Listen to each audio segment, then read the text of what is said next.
అన్యులకు దేవునికి వ్యతిరేకంగా ఉన్న వారి జీవితం చాలా ఆనందంగా మరియు వారి కోరికలు అన్నీ నెరవేరుతున్నాయి. దేవుని నమ్మి ఆయనకు నిత్యం ప్రార్థిస్తున్నా వారి లైఫ్లో ఎందుకు కార్యాలు లేట్ అవుతున్నాయి? ఏం కార్యాలు లేట్ అవుతున్నాయి? అన్యులకు కారు వచ్చింది, నేను కూడా కారు కొనుక్కోవాలని నువ్వు అనుకుంటున్నావు. అన్యులు అమెరికాకి వెళ్ళారు, నేను కూడా అమెరికాకి వెళ్ళాలని నువ్వు కోరుకుంటున్నావు. లేట్ అవుతుంది. ఎందుకు లేట్ అవుతుందంటే, ఇప్పుడు నువ్వు ఒక సర్టిఫికెట్ కోసం అప్లై చేసావు ఇల్లు కట్టుకోవడానికి మున్సిపాలిటీకి వెళ్ళి. అన్యుడు అప్లై చేశాడు అనుకోండి, వాళ్ళ కింద చేయబెడతాడు. సాయంత్రం కల్లా సర్టిఫికెట్ వస్తుంది. నువ్వు పెట్టలేవు, తప్పు, లంచం ఇవ్వకూడదు. అప్పుడు నీకు ఎప్పుడు వస్తుంది? సంవత్సరానికి వస్తుంది. అంతే తేడా. నీతి కోసం ఎప్పుడైతే నిలబడతావో విషయాలు జరగవు, లేదా ఆలస్యం అవుతాయి. దాంట్లో ఆశ్చర్యం ఏముంది? నీకు అంతగా ఇష్టం లేకపోతే నువ్వు కూడా అన్యుల్లాగా అడ్డదారి తొక్కు. రేపే వచ్చేస్తాయి అన్నీ రేపే వచ్చేస్తాయి. ఇకపోతే వాళ్ళు చాలా ఆనందంగా ఉన్నారు. వాళ్ళు ఏం ఆనందంగా లేరు. మీరు అనుకుంటున్నారా వాళ్ళు ఆనందంగా ఉన్నారని?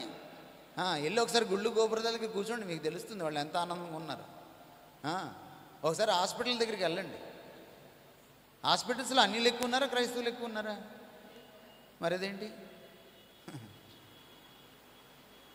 మీ భ్రమ అది, వాళ్ళు ఆనందంగా ఉన్నారని. మన దేశంలో ఎలా ఉంటుందంటేనండి, లోపల పచ్చడి మెతుకులు తిరిగినా బయట మనము BMW కారులో తిరుగుతాం. లోపల మనం ఎలాగైనా తినేవ్వండి, ఎలాగైనా ఉండనివ్వండి, పెళ్ళికి వచ్చినప్పుడు బ్రహ్మాండంగా వస్తాం. మనకి ఆస్తిపాస్తులు లేకపోయినా సరే అప్పు చేసి పెళ్ళి, పప్పు కూడా అన్నారు కదా, అప్పు చేసి పప్పు కూడా అని బ్రహ్మాండంగా చేస్తాం. అవి చూసి మీరు ఆనందం అనుకుంటున్నారా? ఏం ఉండదు. మీకు ఈ దేశంలో ఒక సామెత ఉంది, మీకు తెలుసో తెలీదో.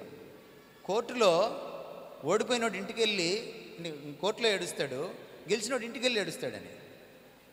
ఎందుకంటే లాయర్లు వదిలిచ్చేస్తారు. గెలిచిన ఆనందం ఏమి ఉండదు. బయటికి కనిపించేది ఆనందం కాదు. ఈరోజు కష్టాలు వాళ్ళకి ఉన్నాయి, మనకి ఉన్నాయి. అన్యులకి ఉన్నాయి, మనకి ఉన్నాయి. కానీ మనకి కష్టాల మధ్యలో ప్రభు ఉన్నాడు, వాళ్ళకి లేడు.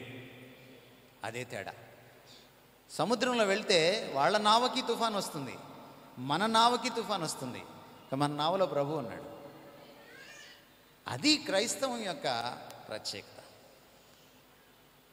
ఓల్డ్ సండే స్కూల్ సాంగ్ ఒకటి ఉండేది, with Christ in the vessel I can smile at the Storm as I go sailing home.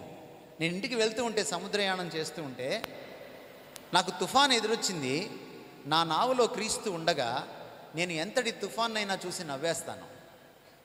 ఇది క్రైస్తవం. నావ అందరికీ ఒకటే, సముద్రం అందరికీ ఒకటే, తుఫాను అందరికీ ఒకటే.